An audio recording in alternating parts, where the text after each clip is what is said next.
اعوذ باللہ من الشیطان الرجیم بسم اللہ الرحمن الرحیم الحمد للہ رب العالمین والحمد للہ الذی ہدانا لہذا وما كنا لنہتدی لولا ان ہدانا اللہ ثم الصلاة والسلام علی اشرف الانبیاء والمرسلین خاتم النبیین شفیع ذنوبنا وطبیب قلوبنا ابی القاسم محمد وعلى أهل بيته الطيبين الطاهرين المعصومين المظلومين الذين أذهب الله عنهم الرجس وطهرهم تطهيرا اللهم صل على محمد وآل محمد مومن مومنات سلام علیکم ورحمۃ اللہ وبرکاتہ۔ ہماری گفتگو سورہ مومنون میں ہے اور ہم نے سورہ مومنون کی دوسری آیت تک اپنی گفتگو کو پہنچایا تھا اور آج تیسری آیت پر ہم توجہ کریں گے۔ جن آیات پہ گفتگو ہو چکی اس میں اللہ سبحانہ و تعالیٰ ارشاد فرماتا ہے بسم اللہ الرحمن الرحیم قد افلح المومنون، بے شک فلاح پا گئے مومنون، یعنی جو مومن ہے وہ فلاح پا گیا۔ مومن پر میں نے ایک حد تک گفتگو کی، اس بات کو سمجھانے کی کوشش کی کہ ایمان انسان کے دل کا اقرار ہے، زبان سے اسے وہ جاری کرتا ہے اور عمل سے وہ اظہار کرتا ہے۔ دل میں اگر زبان پہ جاری نہیں کرتا وہ فائدہ نہیں پہنچائے گا، دل میں زبان پہ جاری کرتا لیکن عمل پہ وہ اس طرح سے آگے نہیں بڑھتا فائدہ نہیں پہنچاتا۔ دل میں، زبان پر اور عمل، جب یہ تین چیزیں انسان کے لیے ہو جائیں گی تب انسان جو ہے وہ ایمان کے کسی درجے پر فائز ہو جایا کرے گا، اور جیسے جیسے یہ اس سے دور ہوتا جائے گا ویسے ویسے ایمان کے درجوں میں بھی نیچے آتا جائے گا۔ اور اس کے فوراً بعد اللہ سبحانہ و تعالیٰ نے جو ایمان والوں کی نشانی بتائی وہ یہ نہیں کہ نماز قائم کرتے ہیں، نماز قائم کرنا تو اصلاً ان کی زندگی اور ان کی ذات کا حصہ ہے، ان کی خوبی ہے الذین هم فی صلاتہم خاشعون۔ اب نماز کے قائم کرنے کی گفتگو نہیں ہے، وہ اسلام والوں کی بات ہے، وہ ابتدائی مسلمانوں کی بات ہے۔ اب جو بات ہے وہ ہے نماز پڑھتے ہیں، خشوع و خضوع کے ساتھ نماز پڑھتے ہیں۔ اگر خشوع نہیں ہے تو پھر فائدہ نہیں ہے۔ اور ایک آپ پر معصوم فرماتے ہیں کہ کتنا بد کردار ہے یا کتنا برا ہے وہ شخص کہ جو ظاہر سے تو بہت زیادہ خضوع و خشوع کا اظہار کرتا ہو لیکن اس کے دل میں اتنا خضوع اور خشوع نہ ہو۔ بہت عجیب حدیث ہے۔ میں کسی پر تہمت لگانے یا کسی سے بدگمانی کی وہ نہیں کر رہا، لیکن انسان ان الانسان علی نفسہ بصیرہ ولو القی معاذیرہ، انسان اس بات کو بہت اچھی طرح جانتا ہے کہ بہت سی جگہوں پہ اپنے آپ کو بہت زیادہ خاضع اور خاشع اور دیندار بتاتا ہے لیکن دل اس کا وہ نہیں ہوتا۔ ہم کسی کے بارے میں کچھ کہہ نہیں سکتے لیکن اپنے بارے میں تو کہہ سکتے ہیں کہ ہمیں اپنے اس بات کا خیال رکھنا بہت زیادہ ضروری ہے کہ ایسا نہ ہو کہ اظہار خشوع، اصل خشوع جو دل میں اس سے کم ہو، اور اس کو نفاق کا ایک درجہ قرار دیا گیا ہے۔ منافقت کا ایک درجہ یہ ہے کہ انسان کا ظاہر زیادہ خاضع خاشع دیندار، کہنا نہیں چاہتا پھر برا لگ جائے گا، مثلا بہت سی چیزیں، لیکن جب دل کے حال کو دیکھا جائے، دل کو کریدا جائے تو پتہ چلے کہ وہ ہر ایک کا اپنا حساب ہے اللہ تعالیٰ کے ساتھ۔ بس ہم کہیں ایسی صورت میں نہ پڑ جائیں۔ تو اگر مومن ہیں تو نماز میں خاشع، توجہ، اللہ کی بارگاہ میں حضور، اللہ کی بارگاہ میں قیام، اللہ سبحانہ و تعالیٰ کے سامنے حاضری، سب الفاظ ہیں لیکن سمجھنا پڑے گا، اور جب تک اس حالت میں نہیں جائیں گے تب تک الذین هم فی صلاتہم خاشعون میں قرار نہیں پائیں گے۔ اگلی آیت میں اللہ تعالیٰ فرماتا ہے والذین هم عن اللغو معرضون. بڑی عجیب بات ہے. عام طور پر اقیموا الصلاۃ وآتوا الزکوٰۃ کو ساتھ لایا جاتا ہے. یہاں پر اللہ سبحانہ وتعالیٰ نے الذین هم فی صلاتہم خاشعون کے بعد والذین هم للزکوٰۃ فاعلون نہیں بیان فرمایا. اس کے بعد فرمایا والذین هم عن اللغو معرضون. اور مومنین وہ ہیں کہ جو لغو سے اعراض کرتے ہیں. دیکھیں یہاں ایمان کی اونچے درجوں کی ایکسپلینیشن ہے، یہاں ابتدائی درجوں کی ایکسپلینیشن نہیں ہے. اور اونچے درجے کی ایکسپلینیشن میں دوسرے درجے پر نماز کے بعد یہ ہے کہ وہ لغو سے اعراض کرتے ہیں. لغو کیا ہے؟ ان لغو، لغو ہر وہ چیز کہ جو انسان کو نہ فائدہ پہنچا سکتی ہے نہ نقصان پہنچا سکتی ہے. اگر کوئی چیز نقصان پہنچا سکتی ہے تو حرام ہو جاتی ہے، اگر بہت اونچے درجے کا فائدہ پہنچا سکتی ہے واجب ہوتی ہے، اگر اونچے درجے کا فائدہ نہیں پہنچاتی میڈیم درجے کا فائدہ ہے تو مستحب ہو جاتی.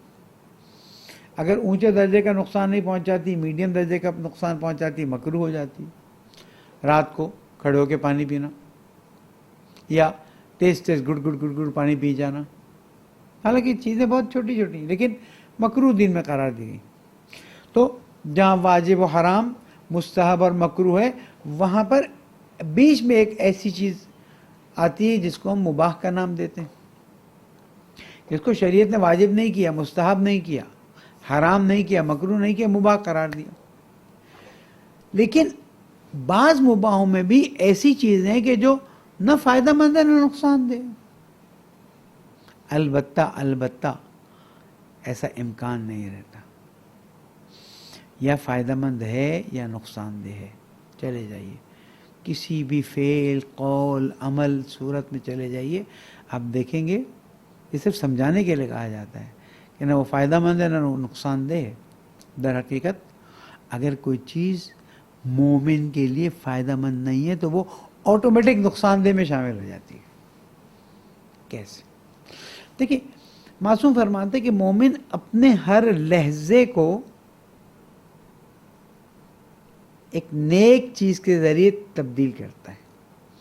اس کا کوئی لہجہ نیکی کے علاوہ کسی اور چیز کے ساتھ تبدیل نہیں ہوتا اور اس کی زندگی آگے بڑھتی جاتی ہے.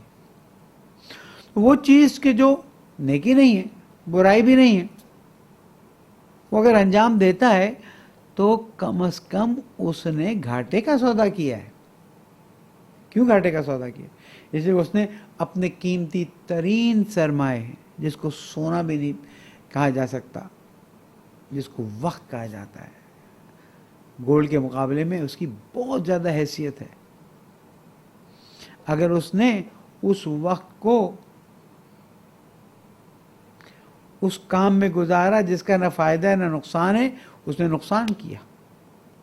اور جب نقصان کیا تو گھاٹے میں رہا، اور جب گھاٹے میں رہا تو والعصر ان الانسان لفی خسر. عجیب سورہ ہے، چھوٹی سی سورہ ہے، اتنی سی کہ چیخ چیخ کے پکارتی ہے عصر کی قسم بے شک انسان گھاٹے میں. کیوں؟ میں پھر علامہ غلام عسکری صاحب علیہ اللہ مقاموں کی مثال دوں گا جن کا میری زندگی پہ بہت اثر ہے.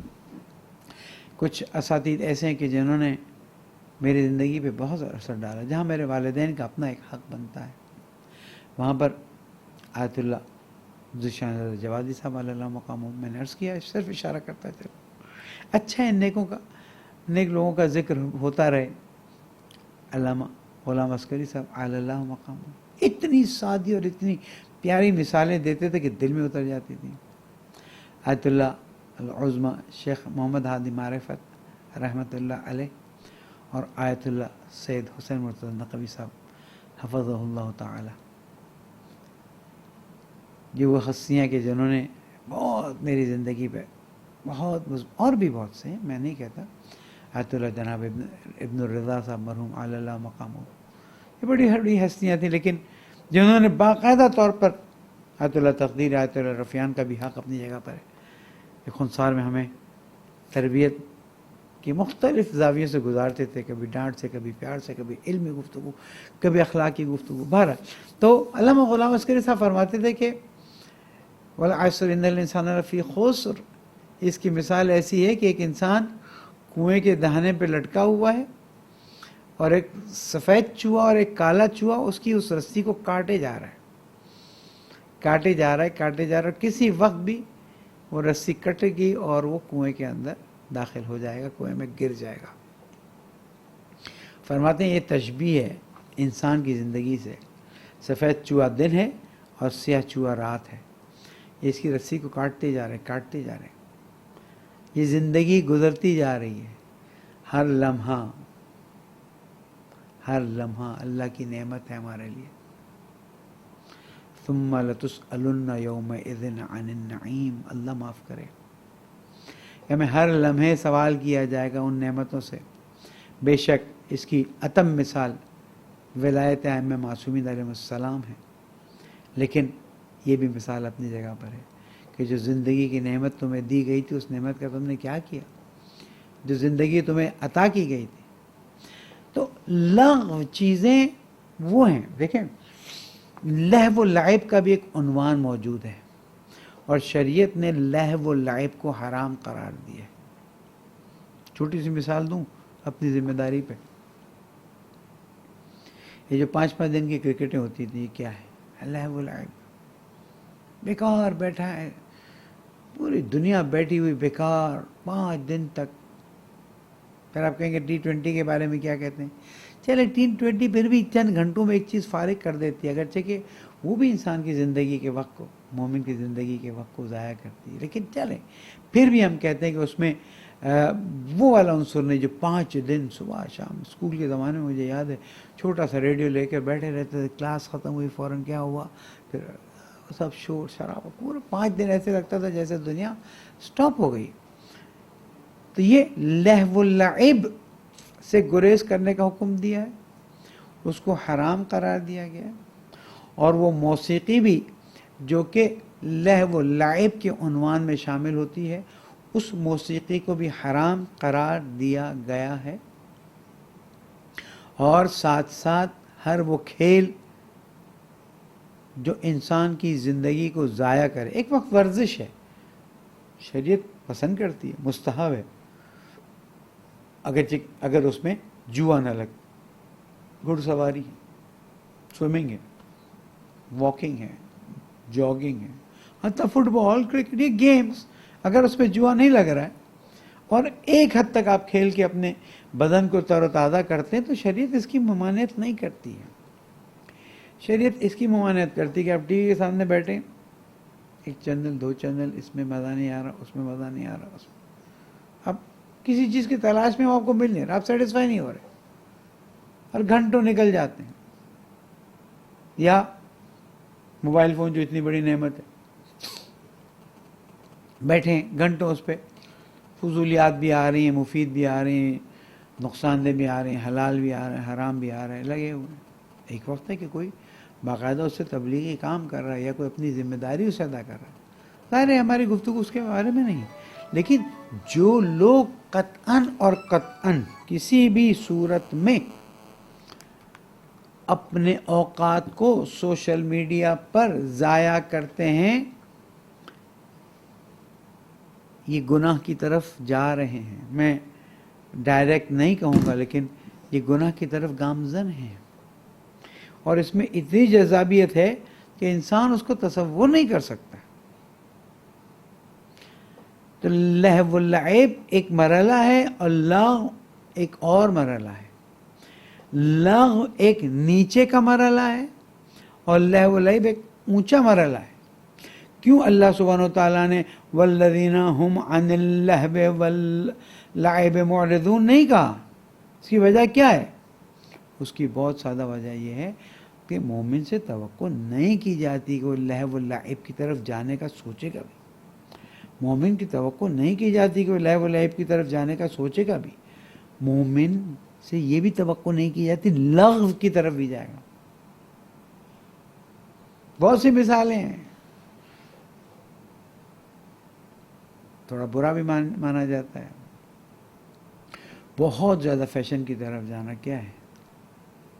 ایک حد تک اچھا ہے کہ اللہ سبحانہ وتعالیٰ فرماتا ہے وَأَمَّا بِنِعْمَتِ رَبِّكَ فَحَدِّثْ، یا اللہ کی نعمتوں سے استفادہ کرو، ان نعمتوں کا اللہ نے تمہارے لیے دی ہیں، کوئی حرج نہیں ہے، لیکن اب اس میں اتنا پڑ جاؤ، اتنا پڑ جاؤ.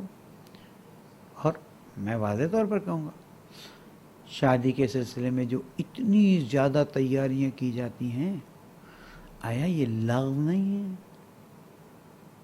شادی کے سلسلے میں سیریز لکھے تو کیا کیا کیا کیا کیا کیا چیزیں ہوتی ہیں، آپ کو اندازہ ہوگا. اور تھوڑا سا نیوٹرل ہو کر چیک کیجئے کہ کتنی چیزیں ہم فضول کی کرتے ہیں، لیکن سمجھتے ہیں کہ نہیں جناب یہ تو کرنی چاہیے. یہ لغو ہے، لغو.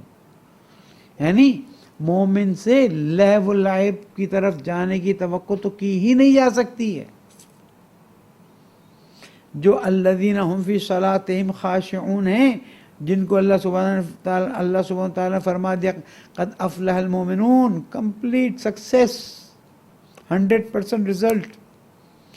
وہ الذین هم فی صلاتہم خاشعون، وہاں پر میں نے عرض کیا یہ نہیں کہ نماز نہیں پڑھتے، یہ نہیں ہے کہ اول وقت نماز نہیں پڑھتے، تصور ہی نہیں ہے کہ اذان ہو اور نماز کے لیے کھڑے نہ ہوں. تصور یہ ہے کہ خاشع ہیں، نماز میں پوری توجہ ہے. اور اس کے بعد والذین هم عن اللغو معرضون، چاہے وہ نماز میں ہو چاہے نماز کے باہر ہو، انسان کی پوری زندگی عبادت میں، اور اس زندگی میں وہ لغو بہت سی چیزیں آپ دیکھ لیجئے، گننا شروع کیجئے. میں نے آپ کو ڈفرنس بتا دیا. لہو و لعب وہ مشغول کرنے والی چیزیں ہیں کہ جو حرام قرار دی گئی ہیں، اور لغو حرام نہیں ہے، اس کے باوجود اس سے روکا جا رہا ہے، اس سے منع کیا جا رہا ہے. کیوں؟ اس لیے کہ قد افلح المومنون کے مرحلے میں داخل ہونا ہے تمہیں. تو اس کا مطلب سب کچھ چھوڑ چھاڑ کے چلے جائیں؟ نہیں. وہی فشنگ کہ جو آپ ایسے ٹائم پاس کرنے کے لیے کر رہے ہیں، وہی فشنگ آپ کر رہے ہیں تاکہ مچھلی پکڑی جائے، حلال مچھلی ہاتھ میں آئے، کھائیں، اس سے طاقت بنے. یا دریا کنارے بیٹھے ہیں، اللہ تعالیٰ کی ویسے ہی بیٹھے ہیں، ٹائم پاس کر رہے ہیں، سی سائڈ کو دیکھ رہے ہیں، کچھ نہیں، میں بلینک، وہی بیٹھے ہیں لیکن اللہ تعالیٰ کی قدرت کو دیکھیں، اس میں کتنی تیری نشانیاں. یا من فی البحار عجائب، اے وہ کہ جس کے دریا میں عجیب و غریب آیات ہیں، نشانیاں ہیں. وہی لغو جو ہے وہ عبادت میں، اعلی ترین عبادت میں تبدیل ہو جائے گا. وہی لغو انسان کے لیے اب وقت ضائع کرنے کے بجائے اللہ تعالیٰ کی عظمت بیان کرنے کی عبادت میں شامل ہو جائے گا.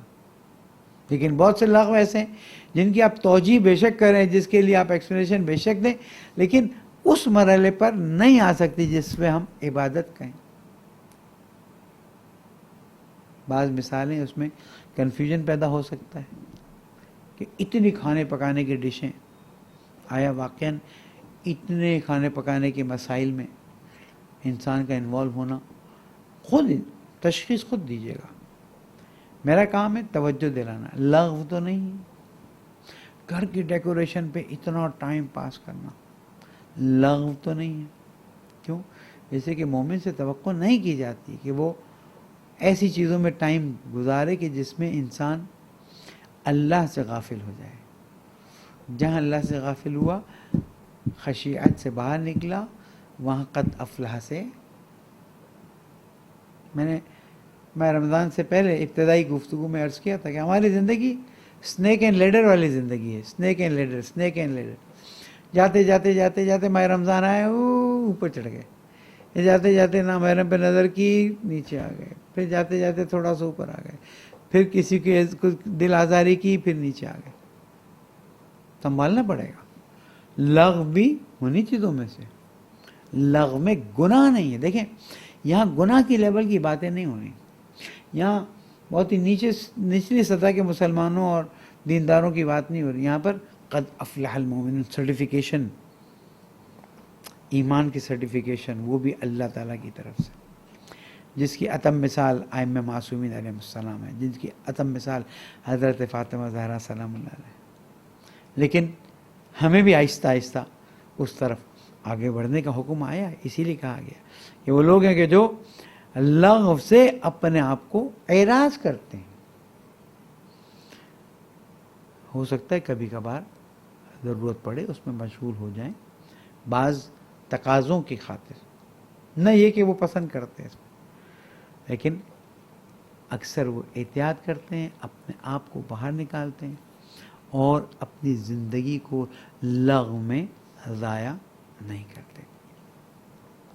اس کے بعد ہم آتے ہیں والذین هم للزکاۃ فاعلون، یہ وہ لوگ ہیں جو زکوٰۃ کے لیے عمل انجام دیتے ہیں۔ یہاں پر ہم ایک چھوٹی سی ترجمے کی گفتگو کرتے ہیں، والذین هم للزکاۃ فاعلون، یہ وہ لوگ ہیں کہ جو زکوٰۃ کو انجام دیتے ہیں۔ اب یہاں پر زکوٰۃ کے لیے فعل انجام دیتے ہیں، یہاں پر ایک عنوان ہے کہ خود زکوٰۃ دیتے ہیں، دوسرا عنوان ہے کہ زکوٰۃ جمع کرتے ہیں، جس کو ہم عاملین زکوٰۃ کا عنوان دیتے ہیں۔ سمجھانے کے لیے بات بتا رہا ہوں، شاید ذہن میں ایک چیز آئی ہے، خلاف آیت نہیں جا رہا ہوں، لیکن یہ وہ لوگ ہیں کہ جو محنت کرتے ہیں تاکہ زکوٰۃ نکلے۔ تفسیر بالرائے یا ترجمہ بالرائے نہیں کر رہا ہوں، لیکن یہ چیز سامنے آیات اور روایت سے سامنے آ رہی ہے کہ وہ لوگ ہیں ہم للزکاۃ فاعلون، یہ زکوٰۃ کو انجام دیتے ہیں۔ اگر ہم سمجھیں کہ اس سے مراد یہ لیا گیا ہے ہم للزکاۃ فاعلون، یہ وہ لوگ ہیں کہ جو زکوٰۃ کے لیے فعل انجام دیتے ہیں، یعنی محنت کرتے ہیں، کوشش کرتے ہیں، زکوٰۃ کے لیے فعل کر رہے ہیں نا۔ ہم عام طور پہ لیتے ہیں زکوٰۃ لینے کے لیے، ہم کہیں زکوٰۃ دینے کے لیے، یعنی قد افلح المومنون، جو نماز میں خاشع ہے، جو لغو سے معرض ہے، وہ زکوٰۃ کے لیے محنت کرتا ہے، یعنی حلال روزی کماتا ہے، بھرپور محنت کرتا ہے اور کوشش کرتا ہے کہ اتنی روزی ملے کہ وہ زکوٰۃ ادا کر سکے۔ اب یہاں پر ایک اہم گفتگو ہے جس کو بیان کرنا ضروری ہے، جو عام طور پر ہمارے روشن خیال لوگ سوال کرتے ہیں کہ مولانا زکوٰۃ کے بارے میں قرآن مجید میں اتنی بار آیا ہے اور ہمارے زندگی میں زکوٰۃ نہیں ہے، ہم زکوٰۃ نہیں دیتے۔ دیکھیں مرج تقلید نے خمس پہ اتنا کچھ بیان کیا، زکوٰۃ پہ نہیں بیان کیا۔ میں وضاحت دیتے ہوئے آگے بڑھوں گا کہ قرآن مجید میں جہاں پر بھی زکوٰۃ کا لفظ استعمال ہوا ہے وہاں وہ خاص زکوٰۃ مراد نہیں ہے، وہاں عام طور پر ہر وہ فعل مراد ہے جو اللہ تعالیٰ کی خوشنودی کی خاطر انسانیت کی بھلائی کے لیے کیا جائے۔ الذین هم فی صلاتہم خاشعون، وہاں پر اللہ سے رابطے کی بات آ رہی ہے، یہاں پر بندوں کے لیے کام کرنے کی بات آ رہی ہے کہ جب بندے مشکل میں ہیں، جب پریشانی میں ہیں، جب تکلیف میں ہیں، امتحان سے گزر رہے ہیں، تو ہم للزکاۃ فاعلون، یہ لوگ حلال کمانے میں محنت کرتے ہیں، کھیتی باڑی کرتے ہیں، بڑے بڑے باغ لگاتے ہیں۔ لیکن پھر سوال یہ آتا ہے کہ اگر زکوٰۃ کو اتنا زیادہ اہمیت دی گئی ہے تو ہمارے مذہب حقہ میں اس کو اتنی اہمیت کیوں حاصل نہیں ہے؟ سب سے پہلا یہ سوال شہر کے لوگ کرتے ہیں، دیہات کے اور گاؤں کے لوگ نہیں کرتے، اس لیے کہ وہ زکوٰۃ دیتے ہیں، ان کے یہاں زکوٰۃ کی باقاعدہ رسم پائی جاتی ہے، جیسے ہی گندم کٹتا ہے اس پر زکوٰۃ دیتے ہیں۔ لیکن پھر عرض کرتا چلوں کہ قرآن مجید میں زکوٰۃ کا لفظ اگر آیا ہے تو صرف وہ 2.5% یا عشر کی طرف توجہ نہیں ہے، بلکہ توجہ ہے تمام وہ نیکی کے کام جو بندہ اللہ کی خوشنودی کے لیے، انسانیت کے لیے کرے، صرف اللہ کی رضایت کے لیے، انسانیت کے بھلے کے لیے کرے۔ اس میں قرض الحسنہ بھی شامل ہے، اس میں عام صدقات بھی شامل ہے، اس میں خمس بھی شامل ہے، اس میں فطرہ بھی شامل ہے، اس میں وہ زکوٰۃ بھی شامل ہے جو سالانہ 2.5% دی جاتی ہے، الگ الگ حساب سے۔ تو زکوٰۃ سے مراد انسانیت کی بھلائی کا کام، یعنی اگر ہم اس کو اس طرح سے ترجمہ کریں، مومنین وہ جو فلاح پائے ہیں وہ ہیں کہ جو نماز میں خاشع ہیں، لغو سے اعراض کرتے ہیں اور مسلسل انسانیت کی بھلائی کے لیے عمل پیرا ہیں۔ اب آیت کو اگر قرآن مجید آپ کے سامنے کھلی ہوئی ہے پڑھ کے دیکھ لیجئے، ہم والذین ہم للزکاۃ فاعلون، یعنی انسانیت کی بھلائی کے لیے لگے رہتے ہیں۔ انڈسٹری چلا رہے ہیں، انسانیت کی بھلائی، مال آ رہا ہے، انسانیت کی بھلائی، عزت مل رہی ہے، انسانیت کی بھلائی، شہرت مل رہی ہے، انسانیت کی بھلائی۔ یعنی ایمان کے ایک ایسے درجے پر ہے کہ وہ بھلائی کی فیکٹری بن چکا ہے۔ بعض مرتبہ میری اصطلاحات تھوڑی عجیب سی ہوتی ہیں، لیکن توجہ کیجیے گا کہ وہ بھلائی کی فیکٹری بن چکا ہے۔ یعنی اب اس کے اندر ایک ایسی الحمدللہ اللہ تعالیٰ نے پریکٹس یا ملکہ قائم کر دیا ہے کہ وہ سوائے اس کے کہ لوگوں کی بھلائی کا سوچے اور کچھ سوچتا ہی نہیں ہے۔ والذین هم للزکاۃ فاعلون کو ہم اس طرح سے سمجھیں گے کہ وہ لوگ ہیں کہ جو زکوٰۃ کے لیے، یعنی انسان کی بھلائی کے لیے، زکوٰۃ تزکیے سے آیا ہے، ظاہر ہے وہ لفظی معنی میں جاتا نہیں ہوں، میں اپنے مختصر وقت میں آپ تک مفاہیم کو پہنچاتا ہوں تاکہ آپ اپنی زندگی میں اس کو دیکھیں کہ کس طرح سے آگے بڑھا سکتے ہیں اور کس طرح سے اپنی زندگی کو مفید قرار دے سکتے ہیں، بہت ضروری ہے۔ تو والذین ہم للزکاۃ فاعلون یہی کہہ رہے ہیں کہ اب ان کی زندگی دیکھیں نا، ایمان کے اونچے درجے پر سرٹیفیکیشن مل رہی ہے، نماز کے خشوع کی بات ہو رہی ہے، لغو سے اعراض کی بات ہو رہی ہے، اور زکوٰۃ کے لیے فاعلون ہر وقت۔ کتنا خوش نصیب ہوگا وہ مومن کہ جو ہر وقت انسانیت کی بھلائی کے لیے سوچتا رہے، کوشش کرتا رہے، عمل پیرا رہے۔ لیکن اس مومن کے لیے خطرے کی گھنٹی بھی بجاتے چلو، ایک درود پڑھ دیں محمد والے محمد۔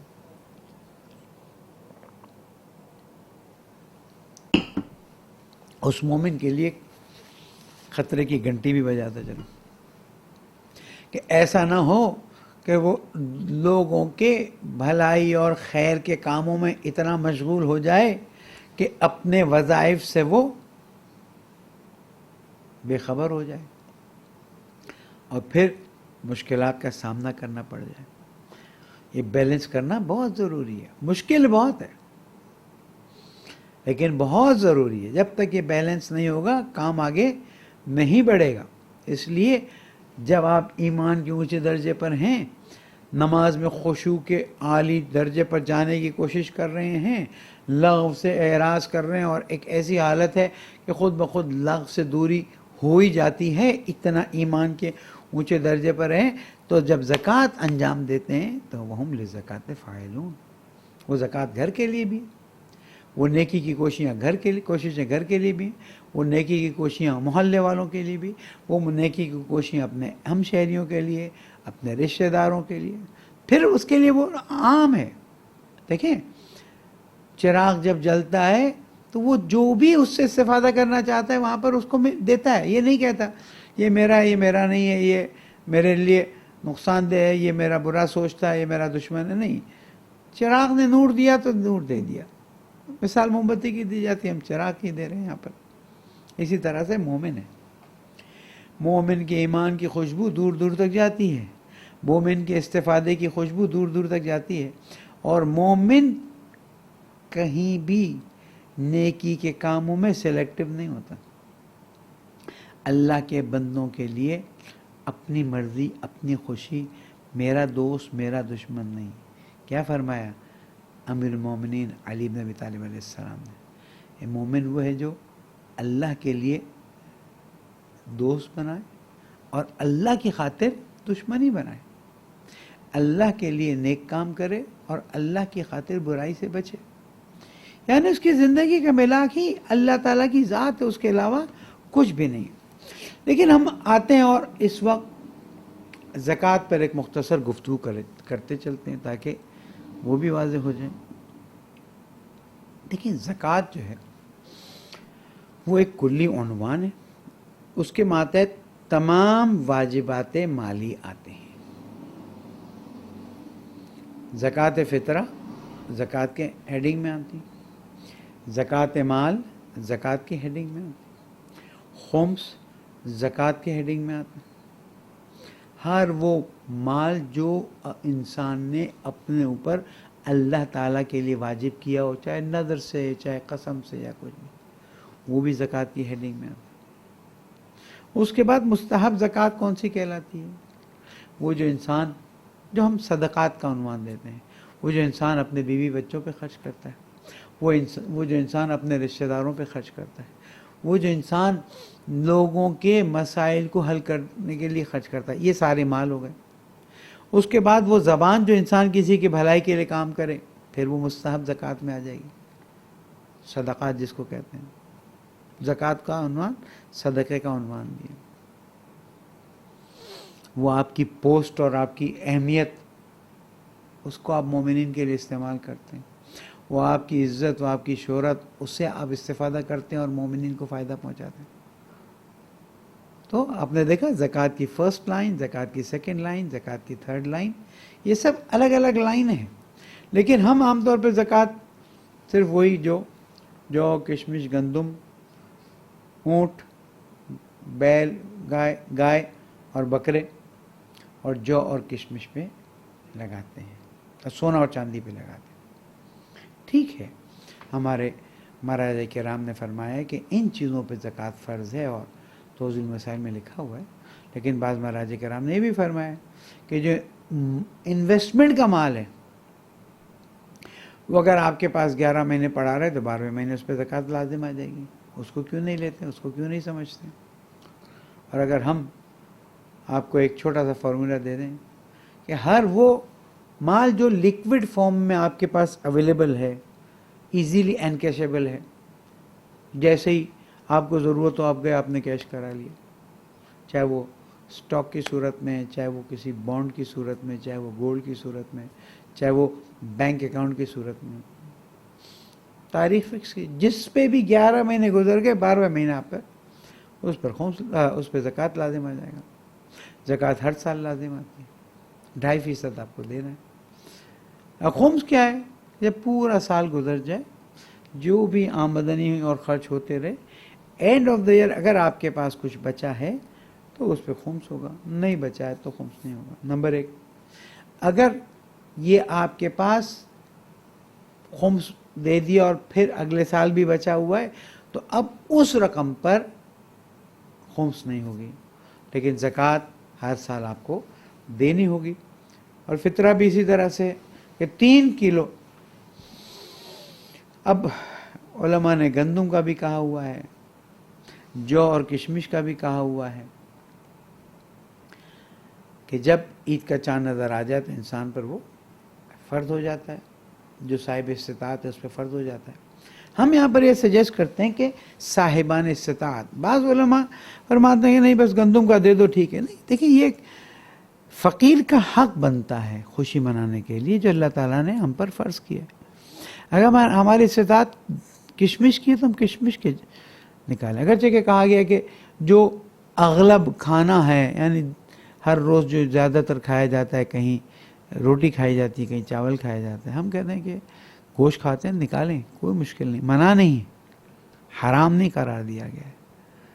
کشمش اگر آپ صاحب استطاعت ہیں، کھجور اگر آپ صاحب استطاعت ہیں، اب یہ آپ پر ہے. اور اس کی بھی یہ کہ اگر عید سے پہلے چاند نظر آنے سے پہلے نکال کے کسی کو امانتیں دے دیا کہ وہ پھر بعد میں پہنچا دے، مستحق کو اس رات پہنچانا مشکل ہوتا ہے، یہ بھی کیا جاتا ہے. تو ہم زکوٰۃ کے سلسلے میں اس بات کو واضح کرتے چلیں کہ زکوٰۃ عنوان عمومی ہے جیسے صدقہ ہے، اور زکوٰۃ کے عنوان میں بہت وسعت ہے. اور اسی لیے قرآن مجید میں اقیم الصلاۃ و آتوا الزکوٰۃ کئی جگہوں پر ساتھ آیا ہے. اقام الصلاۃ اللہ سے مربوط احکامات، آتوا الزکوٰۃ انسانیت سے مربوط احکامات، اور اس پر ہم آگے بڑھتے ہیں. ایک چیز عرض کرتا چلوں کہ صدقات جو ہیں جو زکوٰۃ بھی صدقے کا عنوان رکھتی ہے، صدقات جو ہے اس میں واجب صدقات زکوٰۃ ہے، باقی سب مستحب صدقات ہیں۔ یہ واجب صدقہ جس کو زکوٰۃ کہا جاتا ہے، یہ غیر سید کو نہیں دے سکتا، جیسے فطرہ ہے، غیر سید کو نہیں دے سکتا، غیر سید کو ہی دے گا، اور سید کو بھی دے سکتا ہے جو آل رسول ہے، اور غیر آل رسول کو بھی دیا جا سکتا ہے۔ اسی طرح سے زکوٰۃ کا بھی مسئلہ ہے کہ غیر سید زکوٰۃ جو ہے وہ آل رسول کو نہیں دے گا، حرام ہے ان پر۔ اب واقعہ بیان کیا جاتا ہے کہ زکوٰۃ کی کھجوریں آئیں تو امام حسن علیہ السلام نے وہ کھجور منہ میں ڈال دی۔ ہمارے یہاں ائمہ معصومین عصمت کی منزل پر فائز ہیں، اور بعض مرتبہ کیونکہ ہمارے اہل سنت برادران جو ہیں وہ ائمہ معصومین کے لیے عصمت کے قائل نہیں ہیں، تو ایسے واقعات جیسے آج ٹیلی ویژن پہ بھی صبح بھی گفتگو رہی اور شام کو بھی گفتگو رہی، ایسے واقعات جو ائمہ معصومین علیہ السلام کی شان میں نہیں ہیں وہ بیان کر جاتے ہیں، اس لیے کہ وہ انہیں اللہ کے اچھا بندہ سمجھتے ہیں، ولی اللہ سمجھتے ہیں، لیکن جو منصب امامت مکتب اہل بیت علیہ السلام میں حیثیت رکھتی ہے وہ ان کے لیے ان کی نظر میں نہیں ہے۔ تو وہ کہتے ہیں امام حسن نے چبا لیا، کھا لیا، تو رسول اکرم کو پتہ چلا، انہوں نے انگلی ڈال کے نکال دی کہ یہ زکوٰۃ والی کھجور تم نہیں کھاؤ۔ بہرحال وہ واقعات، بہت سے واقعات ہیں، اور پھر اگر واقعات پہ جانا شروع کریں تو پتہ نہیں کوئی چیپٹر ہی بند نہیں ہوگا۔ ہم اتنا جانتے ہیں کہ ائمہ معصومین علیہ السلام نے کبھی بھی کوئی مکروہ فعل بھی انجام نہیں دیا، یہ تو ویسے بھی غلط بات ہو جائے گی۔ تو اب سوال یہ پیدا ہوتا ہے کہ سادات کے لیے پھر کیا حق رکھا گیا ہے؟ سادات کو زکوٰۃ دیں، وہ تو اتنی ہوگی نہیں، تو اسی لیے خمس کو دو حصوں میں تقسیم کیا گیا ہے، ایک حصہ ہے سہم امام کا، ایک حصہ ہے سہم سادات کا۔ سہم امام کا حصہ وہ بھی سمجھاتا چلوں، یہ اصل دین کی مضبوطی کے لیے، یہ دینی تعلیمات کو آگے بڑھانے کے لیے، یہ علماء کرام کو دین کی خدمت کرنے کے لیے، حوزات علمیہ کو آگے بڑھانے کے لیے، مدارس دینیہ کو مضبوط کرنے کے لیے، یعنی دین کی رگوں کو اور دین کی جڑوں کو مضبوط کرنے کے لیے۔ اب ایک صاحب نے فون کیا، وہ میرے پاس خمس ہے سہم سادات، تو میں نے سادات کو دے دیا، سہم امام میرے کچھ رشتہ دار ہیں، میں ان کو دے دوں، ضرورت مند ہیں۔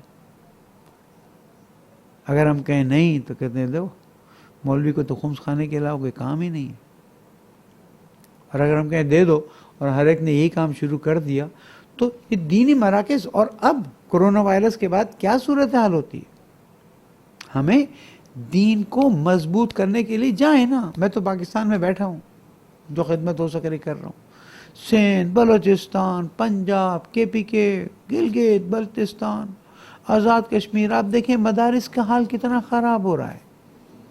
یہی مدارس علماء کی تربیت کرتے ہیں، یہی مدارس آپ کے بچے بچیوں کی دینی تعلیم کی زحمت اٹھاتے ہیں، نماز جنازہ، نکاح، غسل، کفن، دین کی تعلیم، یہ مدارس اگر مضبوط نہیں ہوں گے تو کچھ نہیں ہوگا۔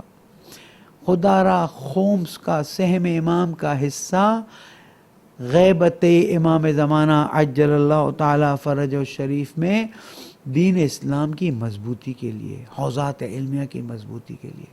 ہاں، میں یہ بات ضرور کہوں گا کہ اگر خدا نخواستہ آپ نے دیکھا کہ کوئی شخص اس کو غلط استعمال کرتا ہے تو آپ پر ذمہ داری اسے نہ دیں، اکاؤنٹ سے چیک کر لیں، آپ کا حق بنتا ہے کہ آپ نے جو پیسہ دیا اس کے بارے میں چیک کریں کہ کہاں خرچ ہوا، کوئی مشکل نہیں ہے۔ اور ہم جانتے ہیں علماء کو، کبھی وہ اکاؤنٹ سے گریز نہیں کرتے ہیں۔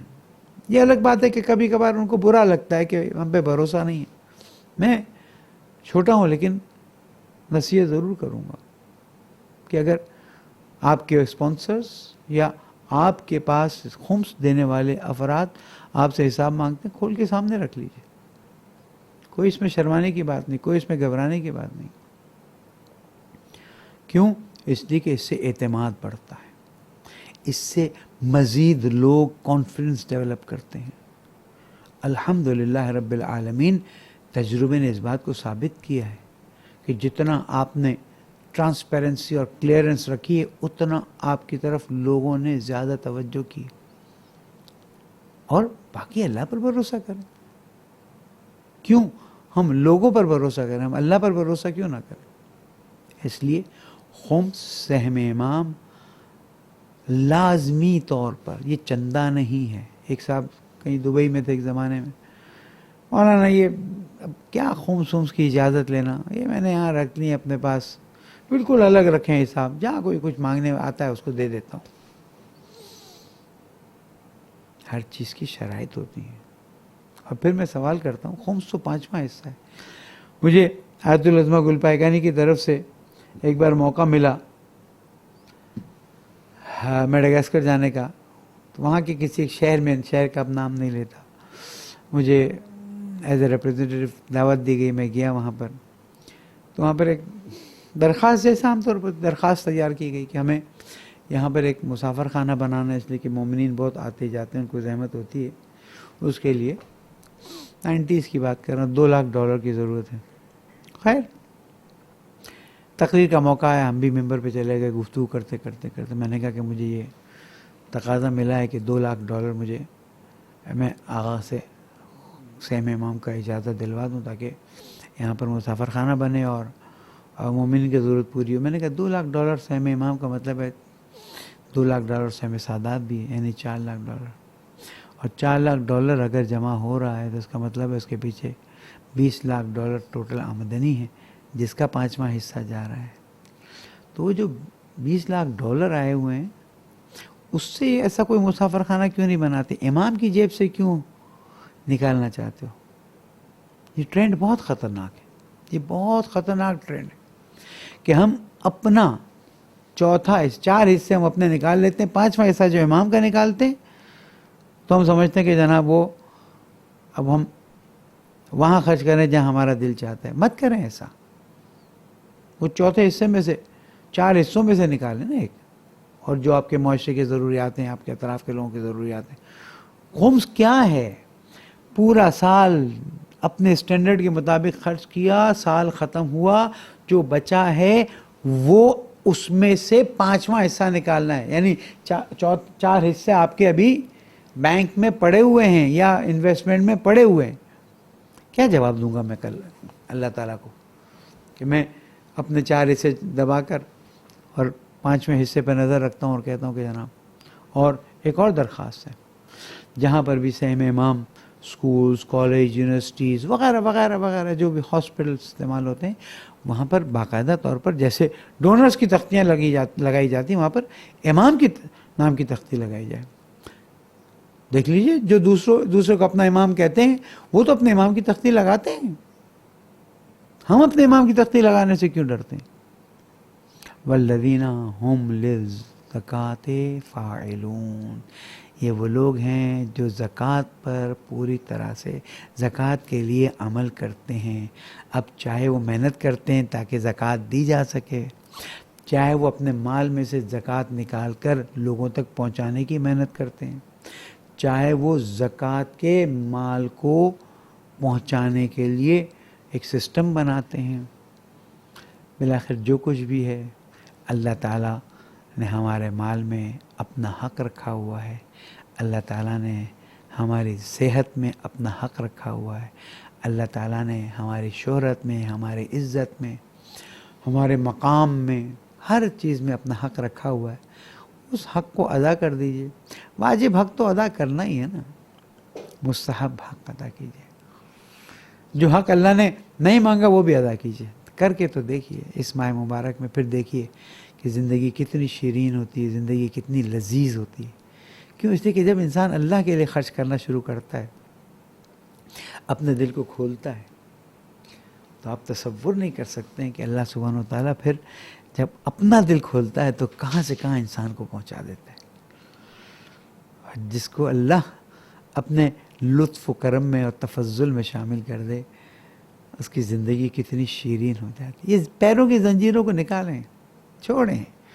دنیا نے آپ کو کچھ بھی نہیں دینا ہے، اس دنیا نے آپ کو کچھ بھی آگے نہیں بڑھنے دینا ہے. ان زنجیروں کو نکالیں. مجبوریاں ہیں، ظاہر ہے، کپڑے پہننے ہیں، مکان میں رہنا ہے، کھانا ہے، پینا ہے، لیکن ان کو اپنی مجبوریاں قرار نہ دیں.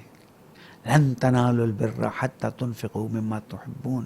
تم نیکی کے اعلیٰ ترین درجے تک پہنچ ہی نہیں سکتے ہو جب تک تم اللہ کی راہ میں وہ خرچ کرو جو تم سب سے زیادہ مما تحبون، بہت زیادہ پسند کرتے ہو. تو اللہ تعالیٰ سے دعا کریں کہ ہم للزکوٰۃ فاعلون ہو جائیں اور ہماری نیکیاں اس چاند یا سورج کی طرح ہو جائیں جو سامنے آئے، جو ہو اس کو مستفیض کر سکیں، اور انشاءاللہ اس میں سوائے اللہ کی خوشنودی کے لیے کسی اور چیز کی طرف توجہ نہ کریں. اور جب اللہ سبحانہ و تعالیٰ کی خوشنودی حاصل کرنے میں کامیاب ہوں گے تو آپ کے دل کو خود بخود سکون پہنچے گا، دل کو سرور پہنچے گا، دل کو لذت محسوس ہوگی. اور وہ لذت ایسی لذت ہے جس کا مزہ کبھی نہیں چکھ سکتے.